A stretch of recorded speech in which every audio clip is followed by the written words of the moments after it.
Manusia menurut Al-Quran, Maha Suci Allah yang telah menciptakan segalanya termasuklah insan yakni manusia. Allah telah menjadikan manusia sebagai kedudukan yang teristimewa dalam kejadiannya seperti yang disebutkan dalam firman Allah SWT, Laqad khalaqnal insana fi ahsani taqwim. Maksudnya, sesungguhnya kami telah menciptakan manusia dalam bentuk yang sebaik-baiknya dan berkelengkapan sesuai dengan keadaannya. Allah telah memuliakan manusia untuk dijadikan sebagai khalifahnya. Allah juga telah menggunakan manusia dengan akal fikiran, dimurnikan dengan perasaan dan kasih sayang, serta digunakan pemandangan rohaniah. Mengapakah manusia diciptakan dengan pemandangan rohaniah?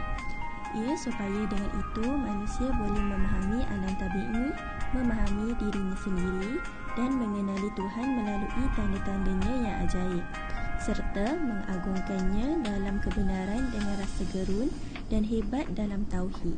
Selain itu, manusia dikurniakan kehendak. Mengapakah dikurniakan dengan kehendak? Supaya dengan itu perbuatannya mengikut kehendak dan hukum Tuhan alam semesta. Tetapi, walaupun manusia diciptakan dalam sebaik-baik kejadian, manusia akan terjatuh daripada tauhid apabila kehendaknya terpesong. Namun, Tuhan dengan rahmat dan kasih-Nya memberi keampunan dan memberi hidayah kepada hamba-hambanya. Manusia sebagai al-bashar. Kata bashar berasal dari kata akar yang bererti penampakan sesuatu dengan baik dan indah. Dari sini lahirlah kata lain, yakni basyarah yang bererti kulit. Dengan demikian, manusia disebut sebagai bashar lantaran kulitnya tampak jelas serta berbeza daripada kulit binatang atau tumbuhan. Dalam Al-Quran, sebutan bashar mengklasifikasikan manusia sebagai makhluk biologi di mana ia memerlukan makanan, minuman dan sebagainya. Dalam pengertian ini, tidak ada perbezaan misalnya antara orang baik dan buruk kerana penilaiannya sebatas fizik sahaja. Penggunaan istilah bashar ini dipakai di dalam Al-Quran untuk Rasulullah, misalnya dalam surah Al-Kahfi ayat ke-110. Definisi manusia menurut Al-Quran. Terdapat dua pandangan yang mengatakan tentang definisi manusia. Pandangan yang pertama menyatakan bahawa perkataan manusia atau insan dalam bahasa Arab berasal daripada perkataan an-nisa yang bermaksud yang boleh didekati atau dijadikan kawan. Dan daripada perkataan ini, maka lahirlah perkataan insaniyah dan insani yang memberi makna berperkemanusiaan dan kemanusiaan. Pendapat kedua pula menyatakan perkataan manusia itu berasal daripada perkataan nasia yang bermaksud lupa. Namun, pendapat ini dianggap lemah dan ahli bahasa berpendapat bahawa pandangan yang pertama itu lebih sahih. Secara ringkasnya, manusia di dalam ayat ini mempunyai tugas-tugas tertentu yang perlu dilaksanakan dalam hidupnya. Tujuan penciptaan manusia. Tugas manusia adalah menjadi khalifah di muka bumi. Khalifah berarti pemimpin atau pengganti. Tujuan ini adalah hakikat manusia menurut Islam yang harus dilakukan. Seperti yang telah difirmankan oleh Allah di dalam surah Al-Baqarah ayat 30.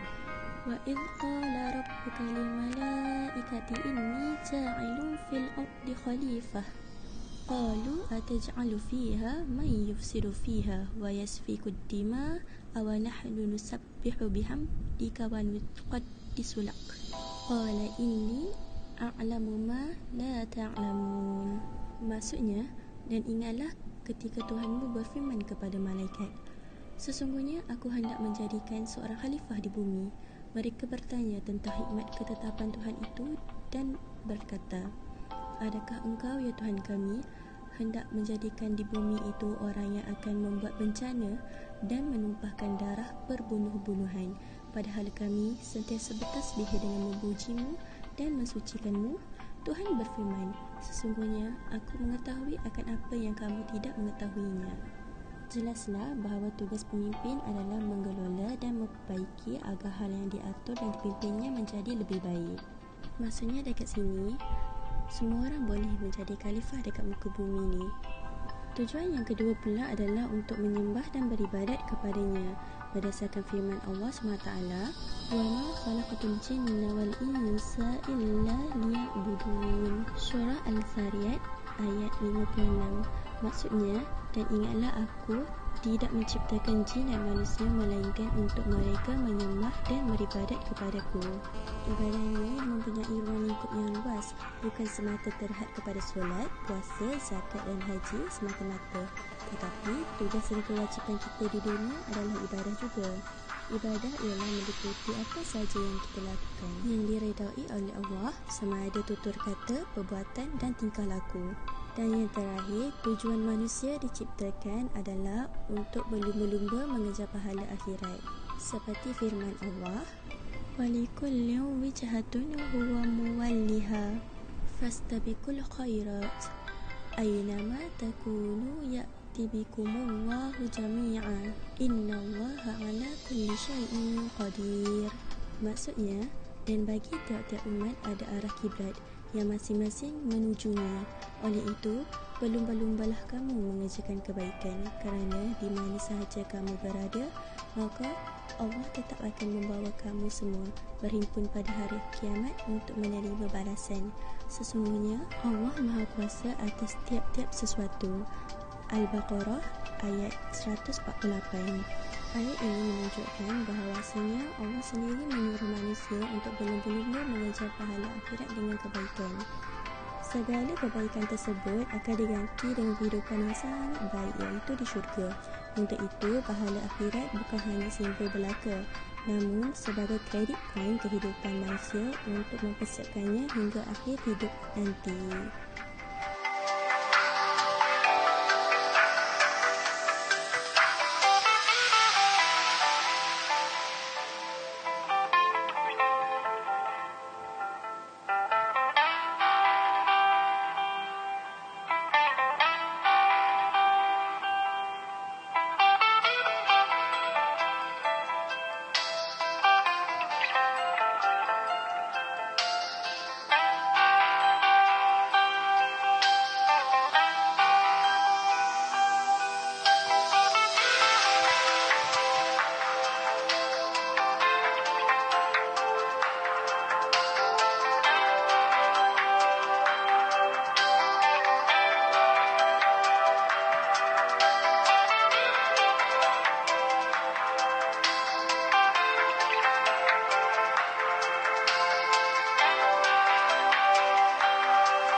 Assalamualaikum warahmatullahi wabarakatuh. Seterusnya saya Fatin Najihah binti Kamuzama akan menerangkan kejadian manusia pertama, iaitu Adam menurut Al-Quran.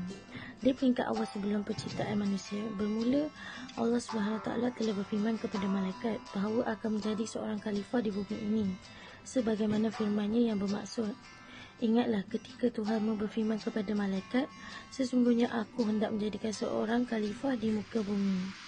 Merujuk kepada ayat di atas, falsafah kejadian manusia itu sebagai khalifah merupakan satu penganugerahan sebagai ciptaan terbaik di antara ciptaannya. Selain itu, sebagai khalifah, manusia juga mempunyai tanggungjawab yang tinggi untuk mentadbir alam ini. Penciptaan manusia daripada tanah terdapat di dalam beberapa surah yang kebanyakan ayat menyatakan bahawa manusia adalah dicipta daripada tanah. Sudah tentu penciptaan ini mempunyai intisari dan falsafah yang tersendiri. Manusia telah dipaparkan di dalam Al-Quran sebagai ciptaan yang dihubungkan dengan tanah, sebagaimana firman Allah. Dan Allah menumbuhkan kamu dari tanah dan sebaik-baiknya. Kemudian dia mengembalikan kamu ke dalam tanah dan mengeluarkan kamu daripadanya pada hari kiamat. Yang sebenar-benarnya surah Nuh. Dari bumi atau tanah itulah kami menjadikan kamu, dan kepadanya kami akan mengembalikan kamu, dan daripadanya kami akan mengeluarkan kamu pada kali yang lain. Surah Taha menunjukkan bahawa aspek spiritual mengenai asal-usul kejadian manusia daripada tanah ialah menekankan bahawa manusia akan kembali kepada tanah selepas mati. Selain itu juga merujuk kepada kebangkitan manusia di hari penghisapan atau hari perhitungan. Komponen dari proses kejadian ada 5. Peringkat saripati, peringkat tanah melekat, peringkat tanah berbau, peringkat tanah keras, peringkat peniupan roh. Okey, dalam peringkat saripati tanah, pada peringkat ini didapati bahawa Allah SWT telah melakukan beberapa penyaringan debu tanah. Firman Allah, kemudian kami menciptakan manusia dari suatu saripati berasal dari tanah. Surah Al-Mu'minun. Proses ini bertujuan untuk mendapatkan saripati tanah, sulalat min tin yang bersih dan amat sesuai untuk dijadikan bahan sebagai salah satu unsur daripada penciptaan manusia.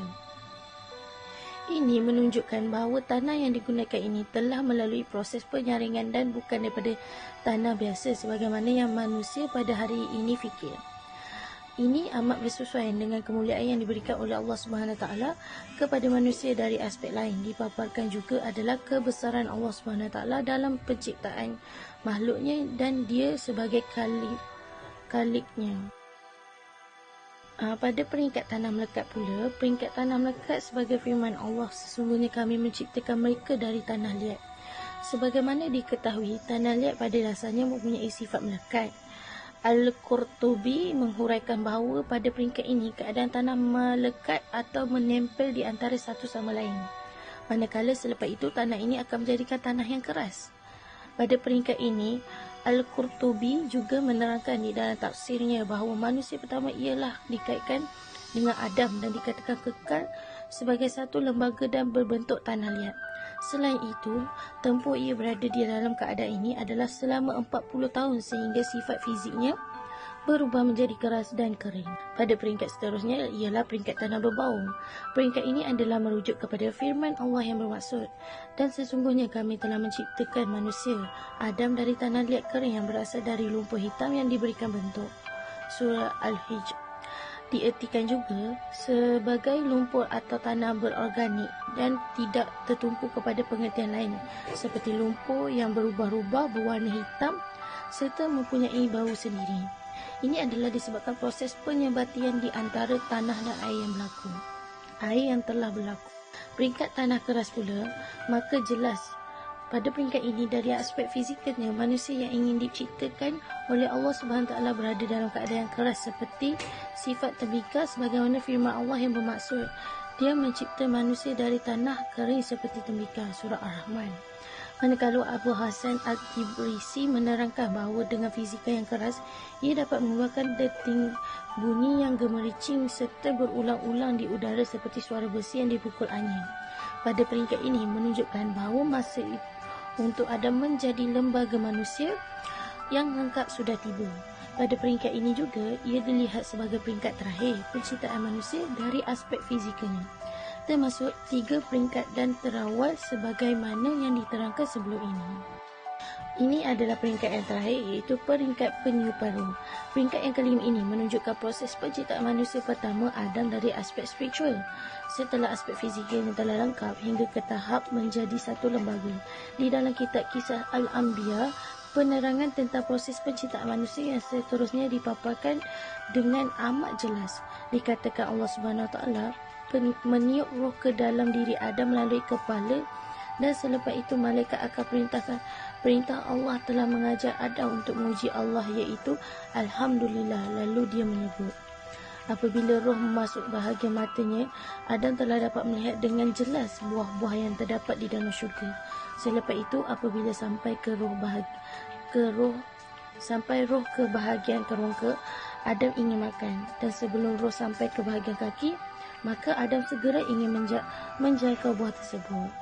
Seterusnya saya akan beri ruang kepada rakan saya untuk menerangkan lebih lagi terperinci tentang peringkat lebih terperinci. Okey, nama saya Al-Hafizah binti Azmai. Saya akan membentangkan penggunaan istilah manusia dalam Al-Quran. Bashar, dalam seluruh ayat, Bashar memberi maksud kepada manusia sebagai makhluk biologi. Al-Quran menggunakan kata Bashar sebanyak 37 kali, 36 di dalam mufrad dan sekali di dalam bentuk musanna, untuk menunjukkan manusia dari sudut lahiriahnya serta persamaannya dengan seluruh manusia. Selain itu, Bashar bererti penampakan sesuatu secara baik dan indah. Manusia disebut Bashar kerana kulitnya tampak jelas. Al-Bashar, istilah ini menunjukkan makna bahawa manusia adalah anak keturunan Nabi Muhammad SAW dan makhluk fisik yang juga memerlukan makan serta minum. Sebagai makhluk yang bersifat fisik, manusia tidak jauh berbeza dengan makhluk biologi yang lain.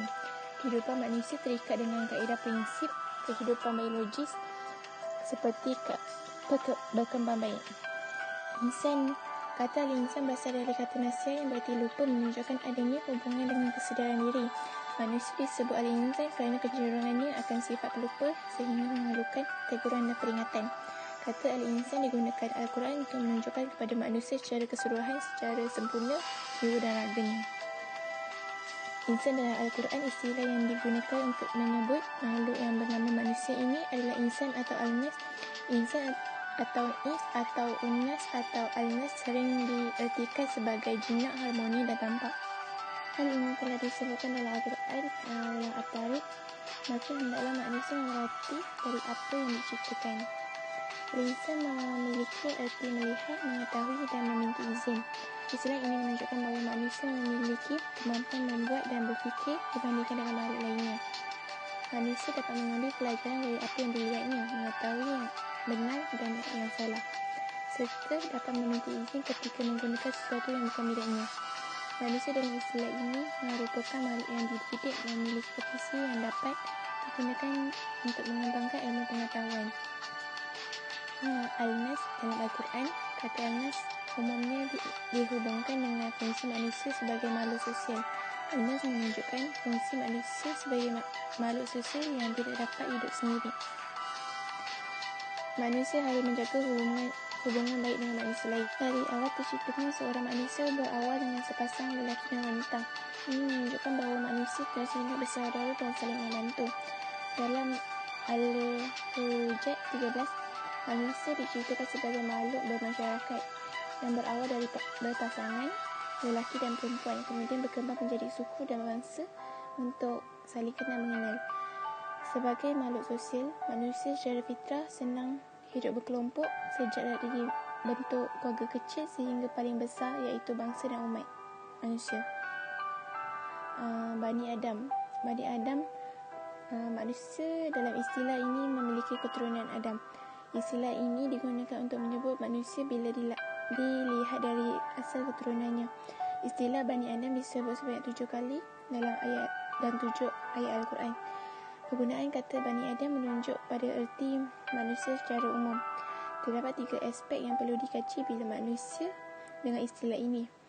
Pertama, berbudaya sesuai dengan ketentuan Allah seperti yang berpakaian menutup aurat. Kedua, saling mengingatkan dengan manusia lain agar tidak terjerumus dengan perbuatan dosa. Ketiga, memanfaatkan semua yang ada di dalam untuk beribadah.